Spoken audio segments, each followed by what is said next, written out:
Another day, working on the F150, it's a 95. The slave cylinder, it started leaking ever since I got it, so it was time for me to get it done. It was still driving, the leak wouldn't, I just had to keep on putting fluid on it so it wouldn't get any air in the system. Now I'm doing it in the lift because I have the opportunity, but if you do it on your house, you just got to take the transmission out. So you got for the drive shaft, you have 4 bolts that are 12 millimeter. You can do that. What I did is I zip tied it, that way it doesn't fall and I don't lose any tranny fluid, because I don't feel like changing the tranny right now, the tranny fluid.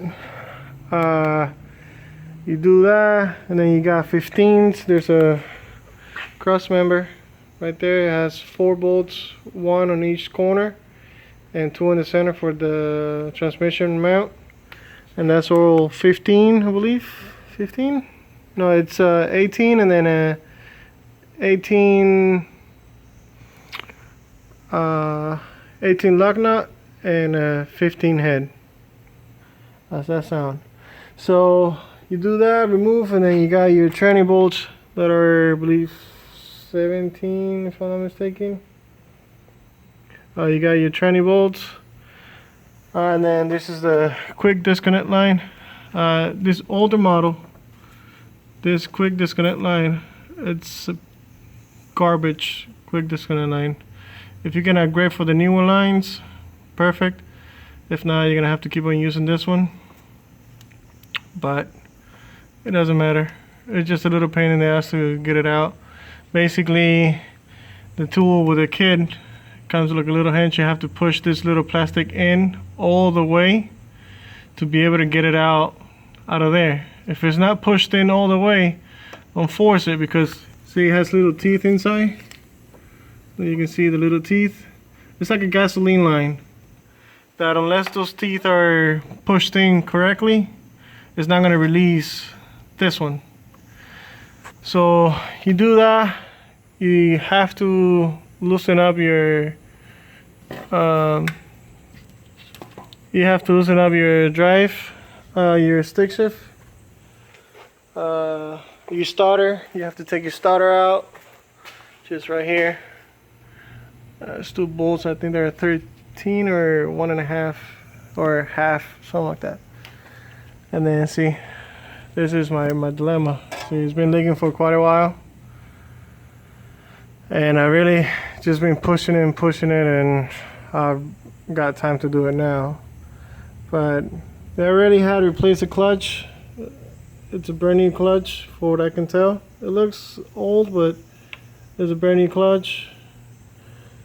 And so yes, I'm gonna clean this up. There's what it looks like, 2 10s holding the new. I gotta put the same keep on forgetting names. A little bit tired. But anyways, so that's how you replace it. You take those 2 bolts, put the new one in, put the line, bleed it out on top, and put everything back in the same way you took it out. So yeah. This is the 4.9 stick shift, the one that I have. I'm pretty sure it will be the same thing for the 5.0s and all that. I don't think it's going to change. Probably a T25, but that's a newer model, I believe. Usually, I think it comes on the outside. But for this model, it comes inside the tranny. Well, not inside the tranny, but on the bell housing. And that's the steps that you got to do to be able to remove it. And that's about it. So 4 bolts. The one on the bell housing, the one on the stick shift, you got to take that one out. You can do it from the bottom or from the top. If you're doing it on the ground, I also suggest you to do it from the top. That's a 17 lock nut. Then you got to take the cross member here on the bottom for the tranny and take it apart, put it all back together, and that's it. So if you guys have any questions, let me know. I'm glad to guide you in any way.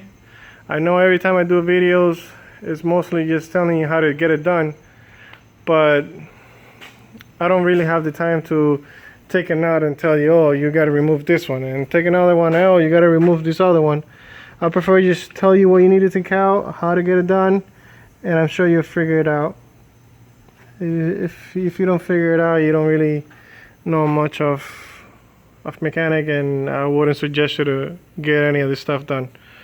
So if you're inclined mechanic and you're handy, you can get it done at your house, no problem. I do it here because, like I said, I have the opportunity to get it done in the lift. Most of you guys don't. In the past, I didn't either, so I was just doing everything on the floor. And it's the same procedure, it's just that you're getting dirty on the floor and using a jack instead of a nice, stand, and you're not folding your back, whatever. But yeah, if I could help anybody on how to get this done, I'm glad to. While you're here, might as well change the main seal if you haven't changed it. I know this engine was rebuilt. It has a little oil leak, but it was rebuilt, so I'm sure it has a brand new seal on it. The clutch is new and everything, flywheel too, so they have taken this thing apart and rebuilt it, so I'm not worried about that. The cross member on the U-joint on the drive shaft, it has been replaced also. So while you take all this stuff apart, might as well get it done. If you got a bad tranny mount, get it done. The main seal on the crank, clutch, if you have it bad, change it, might as well. You have taken everything apart, and yeah, that's about it. And then put everything back together the same way you took it out. I'm sure you'll be able to manage. But anyways, Happy New Year's good to you guys. Share, subscribe. Again, I'm glad to help anybody. Just let me know, and I'll shoot you back on the test, and I'll let you know the steps or guide you. Alright guys, till next time, keep it hauling, and keep wrenching. Alright, later.